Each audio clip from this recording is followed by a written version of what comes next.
কখনো কখনো পৃথিবী অন্ধকারে ঢেকে যায়। অন্যায়, দুর্নীতি আর অহংকারে মানুষ ভুলে যায় সত্যের পথ। ঠিক তখনই আলো নামে আকাশ থেকে, আর সেই আলো ছিল রাম। সত্যযুগ পেরিয়ে ত্রেতা যুগে অযোধ্যা নগরীতে জন্ম নিলেন এক দেবতুল্য মানব, ভগবান বিষ্ণুর সপ্তম অবতার।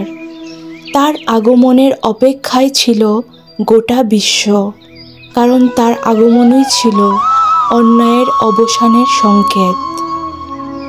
রাজা দশরথ অযোধ্যার মহারাজা।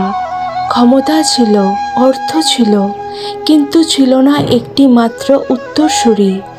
সন্তানহীন জীবনে তার প্রাসাদ শূন্য হয়ে উঠেছিল। কৌশল্যা, কৈকেয়ী, সুমিত্রা, 3 রানী, শুধু অন্তরে কেবল একটি প্রার্থনা, একটি সন্তান। ঋষি ঋষ্যশৃঙ্গ এর পরিচালনায় শুরু হয় পুত্রেষ্টি যজ্ঞ।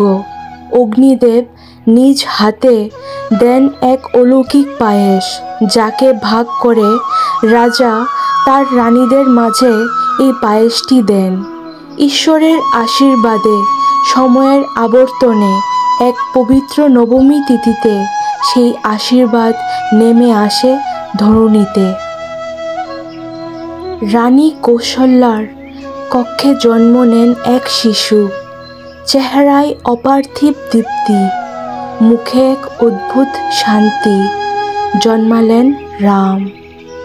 সেই মুহূর্তে যেন অযোধ্যা জেগে উঠল। শঙ্খ বাজল, উলুধ্বনি প্রতিধ্বনিত হলো। ফুলে ফুলে ঢেকে গেল রাজপথ। দেবতারা আশীর্বাদ করলেন, ঋষিরা কাতর কণ্ঠে উচ্চারণ করলেন, এই শিশু ভবিষ্যতের রক্ষক, ধর্মের প্রতীক, দুঃখের বিনাশকারী। রাম শুধু একজন রাজপুত্র ছিলেন না, তিনি ছিলেন আজ্ঞাবহ পুত্র, প্রেমময় স্বামী, ত্যাগী বীর, আর মানুষের মতোই ঈশ্বর। তার জীবন ছিল শিক্ষা, তার প্রত্যেক পদক্ষেপ ছিল মেরুদণ্ড সোজা করে সত্যের পথে চলার বার্তা। আজ রামনবমী, আজও সেই আলো ফিরে আসে আমাদের হৃদয়ে। আমরা মনে রাখি, রাম মানে ধৈর্য, রাম মানে কর্তব্য, রাম মানে সত্য। রামনবমী মানে শুধুই এক পবিত্র জন্মদিন নয়, রামনবমী মানে অন্ধকার ভেদ করে আলোয় ফিরে যাওয়া, সত্যের পথে নতুন করে হাঁটা, আর অন্তর থেকে একটাই নাম ধ্বনিত হওয়া, জয় শ্রীরাম।